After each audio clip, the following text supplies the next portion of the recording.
First of all, guys, how are you? We are terrific. Very well, thank you. Okay. Yeah. Before we talk about the records, do you remember the first time you met each other?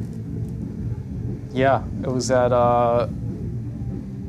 the Beehive in Oakland. I'm pretty sure that's the first time I think I met you. Like 2000 or around 2000. 2001 or something? Yeah, there's a venue / coffee house movie theater that's no longer in existence called the Beehive. It was the King's Court in Pittsburgh. You used to have 25-cent draft nights on Thursday. Yeah. It was like where you go. Yeah, just through a mutual friend. Yeah. And was there an instant musical connection, or did that come later? No, I think we pretty much geeked out over Goblin and Yeah, Rush. yeah. There was. Yeah, we were pretty much all we were into a lot of the same music. We were playing in very bands that you would never have guessed necessarily, but Very similar types of bands too. So. Did you know about each other's bands beforehand? Yeah. I was a fan of Steve's band, and then the drummer for Steve's band, I replaced him in the band I was playing in at the time. It was a very tight-knit scene, everybody in Pittsburgh. Revolving door kind of thing going on. Yeah, lots of different people making different bands, but lots of the same musicians, just sort of regrouping for different projects. And in terms of your musical backgrounds, did it click, or would you say that you kind of filled each? I don't know how to say this. Just kind of complemented each other. Probably both. Yeah, I'd say I think both. Definitely. It clicked, and we worked well. Yep.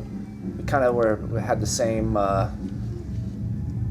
Speaking the same musical language, it definitely meshed well. Well, that was after the very first time we played together when I was playing saxophone. Yeah, we tried to do saxophone and drums only. Like freak out kind of free jazz stuff. Free jazz, and it was fun, but that was could have been a much different future for us had we decided to do that. How long did you do that for? Oh, I think we just time. did it like once. Yeah, okay. we never played a show that lineup. When then did it develop to more of what Zombi is now?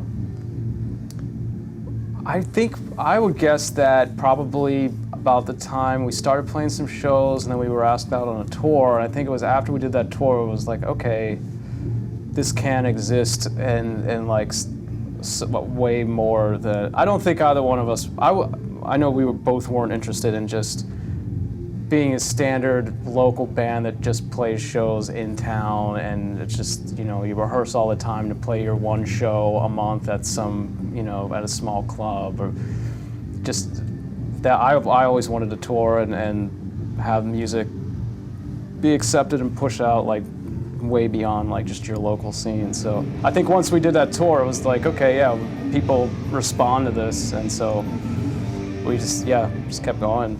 But I don't know if it was conscious or not. It just kind of kept moving forward. From there? It was like when we first started playing together. It was really just because we loved, this old progressive rock and Van Halen stuff. We just kind of bonded over the same stuff, and we wasn't necessarily the type of music that was happening at the time. It was really just for the fun of it, but then we played a few shows and it seemed like, wow, people are actually enjoying this.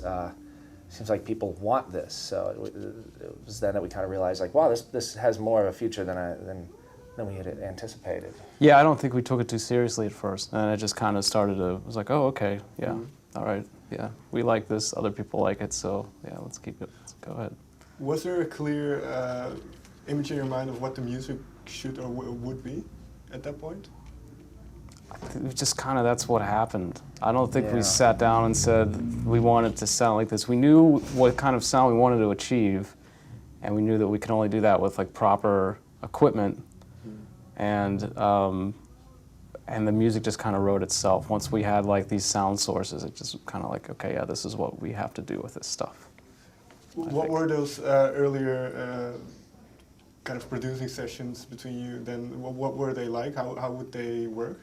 We'd hang out in Tony's kitchen, with the Yep. what do we have? The Boss BR8 We digital had- recorder. Yeah, we both had these old digital recorders, and then we had a drum machine and some synthesizers, and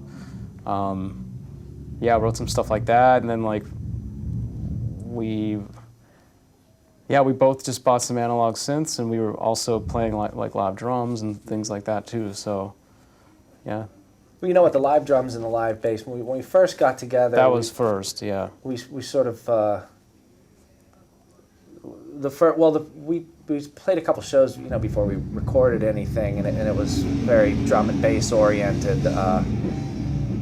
But it's also like in the studio we can sort of exist in a different way, just infinite layers, building everything up, and writing music that we don't have to think about performing live. But then once we started playing shows and did the tour with Daughters, and it was like, okay, it's kind of really fun taking this out as a rock band.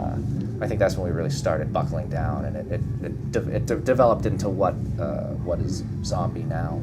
Did it change the dynamic of the way things worked, your approach to the music? no, I mean I don't know if we took it. I don't know. It's like so long ago at this point.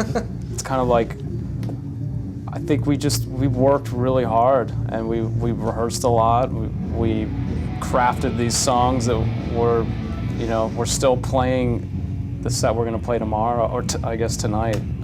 It's so far from now, it seems like tomorrow. But the set we're playing tonight are songs that we have written a long time ago, but still like are fun to play and still like translate really well to a live setting, because that's how we wrote those songs for live performance. So. Well, and a lot of people, truthfully, when we were, first 5 or 6 or 7 years that we were playing together, we didn't really have, people didn't know about us. I think it's only now that a lot of people are even discovering us and hearing these albums for the first time. So it's kind of fun and refreshing to come out and play these songs for people that are, essentially it's new music to them. Why do you think it's that they're discovering it now then? I just don't think there was a community for it when we started out. The whole idea of a lot of this sort of lost Italian progressive rock, weird esoteric synthesizer music, that stuff people didn't know about. I mean, only the true diehards knew about it back then. Hadn't really made its way to, Napster, or file sharing had only just sort of started. It's only now since the internet that people can access all of this music and these movies, and it's readily accessible. And so I think now somehow we got our name out there at a time when we sort of get associated. Our name gets associated with a lot of this stuff. And I think that's why people, back then you had to be like a part of the scene. You had to go to shows to see us. You had to know what was up, essentially. Right, so this ties in then because I believe you let me see. The initial Zombie record was only a very, very limited release. Yeah, we made like I think 50 or 75 copies of it. We had the covers printed out and we put them in DVD cases. We tried to do something a little different, but it was all total DIY. Did it ourselves, homemade style. And then, sorry. Well, I was going to say that now that's just been re-released on vinyl. Relapse, the Zombie Anthology, which are our first 2 recordings, slapped onto one piece of vinyl.